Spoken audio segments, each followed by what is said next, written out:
This is the Lone Crater YouTube. We hope this video helps. You start by meeting the absolute prerequisites. Finish up to and including the mission the only way, which triggers the vendor availability change. Once done, make sure you have cash on hand. The automatic pistol costs money and fast travel or ride to St. Denis. Head straight to the gunsmith. This is the first actionable step. Don't waste time re-equipping. Buy the weapon when it appears in stock, because merchant inventories update only after story triggers.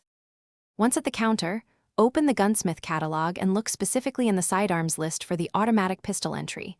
It appears only after the story trigger. Buy it, then immediately visit the Customize option to fit grips, sights, and any available varnish or engraving.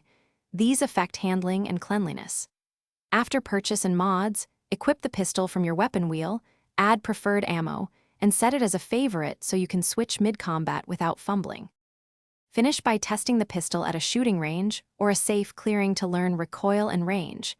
This matters for follow-up upgrades and ammo choice. If the gun doesn't appear in your inventory after purchase, reload the save or leave and re-enter St. Denis. Vendor stock can glitch and requires a zone reload. If problems persist, confirm you completed the story mission that unlocks the weapon. Sometimes unresolved story flags block inventory, so complete any pending main missions and try again. Thanks for watching. Consider subscribing if we helped you.